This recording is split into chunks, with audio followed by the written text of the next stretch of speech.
My name is Alexander G. Cassidy, the CEO and founder for the Sustainable Youth Education Empowerment Program, and I'm on Who and What Next.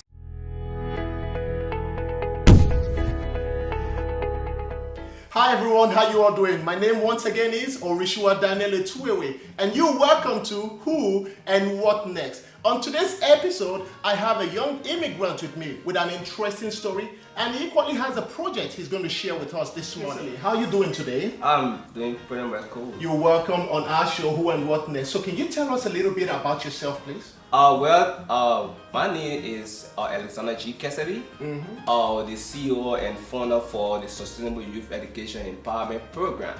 And also, I'm happily married with two kids, one girl and a boy.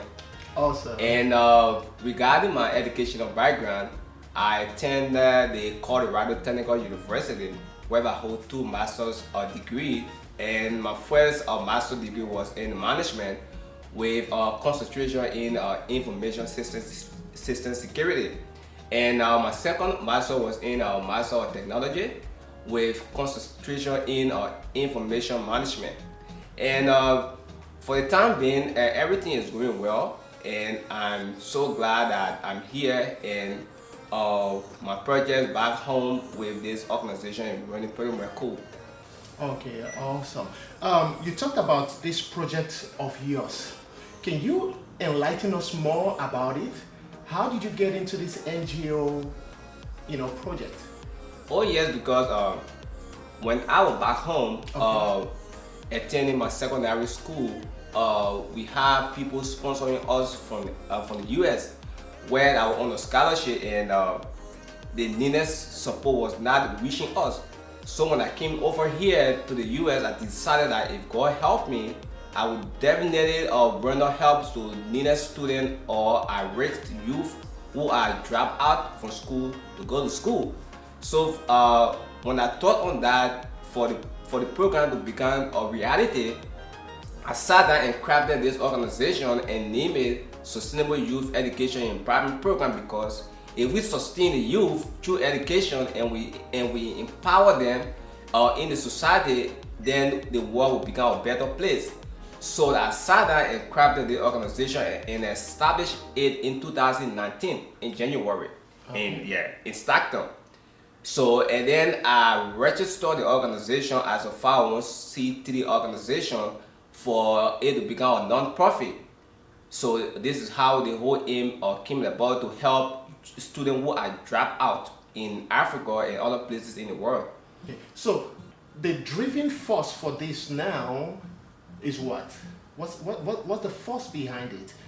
I remember you told me a little story that you actually got a scholarship from the US. Somebody wanted to sponsor you, and somebody kind of drifted, and you were pushed out from it, So yes, the reason why this program we established is it to reach directly to the needed student that want it, because once upon a time when I was back home and I had somebody sponsoring me here, but whenever the sponsor send an invitation letter or to greet you, the program manager back home will open the letter to see whether there's a contact information in there. So if they see a contact information for your sponsor, they will take it off, and then you will not receive the needed support from your sponsor, because they will always try to take it off when there's huge or benefit coming your way. Corruption, right? Corruption. So this organization is completely exception to that, because we will make sure that the students interact with a sponsor and they will know that sponsors. Because in everything there should be transparency. So because if somebody helping you, you need to ensure that the needed help is extended to those who need the help. So when I was back home on the scholarship, we did not get the needed help, because people in the middle were always trying to corrupt the system, and the students did not get what they needed to get for their educational purpose. So Mr. Alex, I know that this is capital intensive. How do you form this NGO of yours? From the initial stage of the organization, I talked to other people because I came up with the idea, and the vision behind this whole organization, and I explained it to other people. So, but then after I explained the vision to them, more people were not interested. So for me to not let for the dream to die down, I decided to fund this organization by myself. So first of all, I did the state registration, what I paid for from all the packet, and then to make it legal to operate in the United States, I decided to get the 501c3 to get the tax exempt status. So I paid that out of pocket.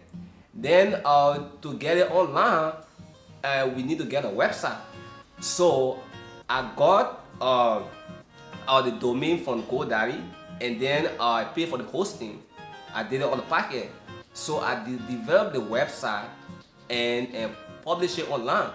So everything that I've been doing for this organization, it's been done on the pocket, because you have to start something to ask the public to help.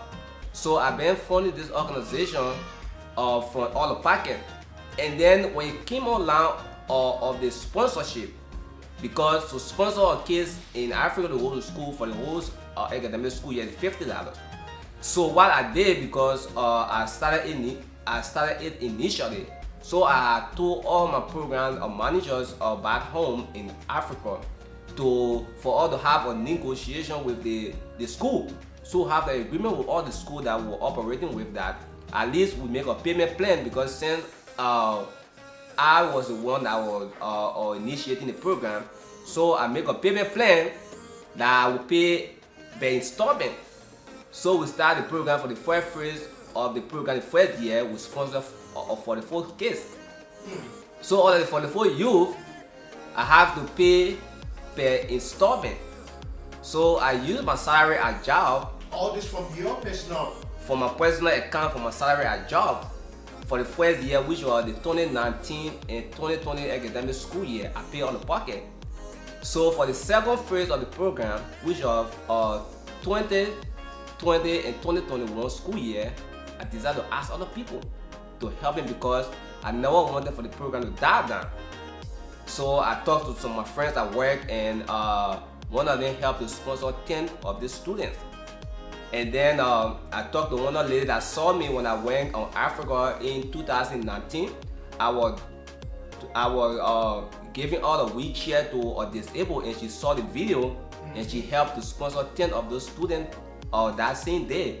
So all of the 80 students that were having read down, 20 was sponsored by 2 persons, and the bottom 60 is still sponsored by me. So that while we have a lot of students that crave for education, but we still need help from other people. So $50 can do a lot of stuff for people in Africa, and can help students to achieve quality education. So the funding of the organization initially, it started by the founder, which is the CEO, and it's me. Okay. So if you're asking the public right now to come in to be part of this project that you have going on, how much do you think an individual can contribute towards that can make an impact in the life of someone back home? It's $50 can make an impact. $50 can make a child smile because they crave for education. Because if you look at the surrounding, education play a key role in every country of development. So if you can help with $50 or any amount that you can afford, because if you can donate a $1, another person or donate a $1, if we add every donation, it can make an impact in somebody's life. So $50 can help to sponsor our kids in school for the entire academic school year. What's the impact in the country right now? Right now, the impact for the organization in the country is so huge, because for the pilot phase of this whole program, since 2019 up to now, we have helped to send 80 students to school, and all of those 80 students, 75% of them are all female. Because the reason of us choosing 75% to be female is that in Africa and other places, most of the time the female are vulnerable when it comes to the line of education. So we decided to help 75% of these female, at least to make them to get out of high school quick, because if not, whenever they are dropped off, they become vulnerable to people that will pretend to help them to go to school. At the end of the day, they become pregnant. So this is the reason why this program targets 75% female. And also, we are help them, all of the 80 students we are helped from 2019 up to present. 10 of them are graduated from high school. And all of those 10 students that have graduated from high school, 6 of them are female and 4 of them are male. So we target 75% female and 25% are male. And also we impact a disabled community. We donated wheelchair to a permanent or disabled person that he used to move around and carry on his normal activities. And also we impacted churches by donating used clothes, drums and piano, and also the disabled community with used clothes, shoes that we gather from people who donated to this internal purpose. But I'm grateful to God that whatsoever I can send here, they can try and use it for internal purpose. So by me coming up, I'm so happy to see everything going as I planned it. I will come back to your organization. Let's get words from D. D, I know you are a happy man. Well, let me just say this word inadequate to express it all. I mean to say that I'm overwhelmed. Joy is just all that is found in my face. As you can see, this time around, our economic situation in our today Liberia, as we are pushing the agenda of Popo, it is not an easy task to live in Liberia. To make ends meet, it is not easy. And what about affording a wheelchair? So when I saw Gamoyu online and I told him about it, that my wheelchairs were in a dilapidated condition that was not favorable for a man like me in this destitute condition to be sitting in a wheelchair, that when you're riding, you can even see on the side, all of your clothes will become muddy up. And this one was given to me by Blighty Kennedy in the States. He sent the money and was purchased. How long have you been using this for? For over 6 months. 6 months. 6 months. And then you can see for our environment, the environment is very much the kind of area where you find all slum community to ride a wheelchair. But today, friendly speaking, words are just, I don't know what to say to Gamoyu. And this is my family, my wife, my daughter. Wow. I say a very big thank you to Gamoyu and that of his organization, and to his family, to everyone who's supporting him in his endeavors. So I want to say a big thank you to him. Gamoyu, handshake. Thank you. So, Mr. Alexander, do you have any contact address in Liberia? Should in case somebody from the United States would want to reach out to them directly in Liberia? Oh yes, we got contact addresses, and within the 3 counties that we are operating, we got all the program managers that whenever anybody want to reach out to them, they can get in direct contact with them. For bomb counties, we have the program manager Immigrant Cooper. He resides in the capital city in Banga. So it's a regional counties in the country. So we have they will have our regional office in Bon County. So for Lofa County, if you go Lofa, we have Aaron M. Flomo. He is the program manager for Lofa County and he resides in Zoso City. And then for Nima County, we have John Bestman. He resides in the capital city of Sanikole. So, and then the country director for now is Benigo S. Wright. He resides in Ganta City. So, if you reach out in the country and go to Wanga City and ask for Immigrant Cooper, he's our program manager. And also, you can visit our website www.syeep.org, and you're going to find more information concerning this organization. Okay. Is there a particular cell number, for anyone who wants to make a quick call? Do you have a cell number? Yeah, I have a cell number. So if you want to make a quick call, and you can call Immigrant Cooper. He's one of the program manager for the regional office in Bon County. His cell number is plus 231 886 483890. Once again, his cell number is 231 886 483890. If you call him, his name is Immigrant. Okay, somebody watching you and someone who is interested in what you see around in your project might be wondering, when they send this money through whatsoever means, either to you or to the regional director back in Liberia, how are they sure that it's going to get the work done? This organization is all about transparency. So what we usually do is that whenever we send any fund that is intended for the student, we make sure all those program managers make a video.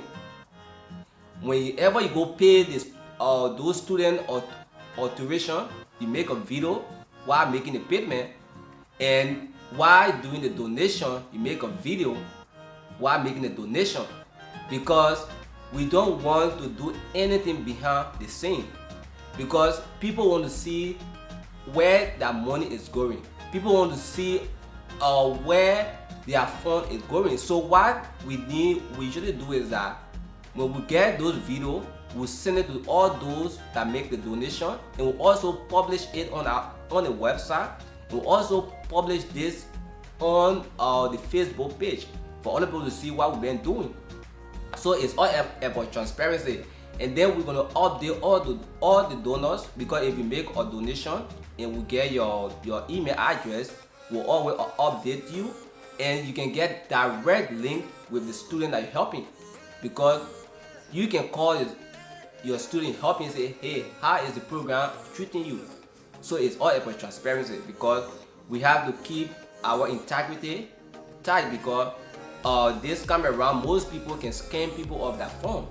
So this is why we don't want, so everything will be open. So how do they make these funds reachable to you? They just go on your website? Is everything in there? Yeah, we got, if you go on the website, we got our bank account. You can do direct transfer to the bank account. We got our West Fargo or bank account, and then we got on the website, you can donate through PayPal. Either you can cash out us. So we got a lot of means of getting to us. My friends, my families, it's interesting. You don't have to be, all and all for you to be able to give a helping hand to somebody who is in need. Here we have Mr. Alexander Kesely, who is trying his best, to reach out to the less privileged, and his targets are mostly those who cannot afford their tuition fee in his home country, Liberia, helping them to continue their education. And he said with about $50, right? Yes, sir. One would be able to take care of the tuition fee for the academic year. Yes. And if you're watching right now, you say to yourself, hey, I don't have $50. Come on, not everybody has $50. If it's 50 cents, $1, $2, you want to be part of this project, helping to groom somebody up educationally. So thanks for your support. And if you're out there watching too, you have clothes, you want to donate used clothes, used shoes, that of your children, they're much older now, they don't need it, he takes it. And what you were telling me the last time is that you can even drive, you're in California, yeah? And you're in Stockton. Yes. So you drive as far as wherever, to pick up these items? Yeah, I've been driving like Sacramento or Air Grove, but whenever you contact me, I drive and go pick up those clothes, because I don't want the stress to set out. So if you contact me through my cell phone number, which is 209-898-4367, and you text me, and then if you see some of your neighbors that have used clothes and shoes too, and they tell you contact me, I can drive and kind of pick it up, because that's what been happening. Most of my friends at work talk to their family members, and some can just text me and say, hey, I got the clothes, can you come and pick it out?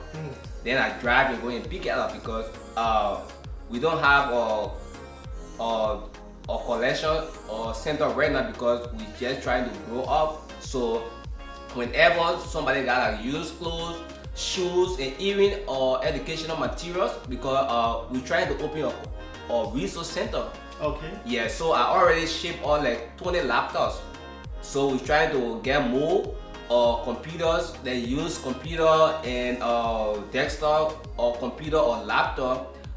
We can receive that too and open a resource or center for these students. So when any donation be of baby's clothes, because the other day we send our baby clothes and we carry it to the hospital. We give it up to people who had a newborn babies. We give it to them. So we receive all clothes from babies all the way to adult. So I can drive and pick those clothes up. But then the challenge is there. Okay. Because if I get those clothes and package those clothes in those boxes, I have to pay on the pocket. So now if somebody willing say, okay, I can help and donate clothes and maybe I can help with setting amount to help to facilitate the shipment, I will also appreciate that because I've been doing it for the 3 years now. So for those the 24 boxes clothes that I ship off, I have to pay the guy $1,200. All from your pocket. From my pocket. And he just sent me text say, hey, your store will be in Liberia on the 10th. So Alexandra, you're doing great. Thank you so much for giving hope to those that probably have lost hope in furthering their education. You're doing a great job. I know you are the only one having to push through right now, and you have some individuals, like you said, your colleagues at your place of work, chipping in whatsoever they have. And so we're appealing to the public, you please want to be part of this project of this young immigrant, what he's doing back home in his country, Liberia.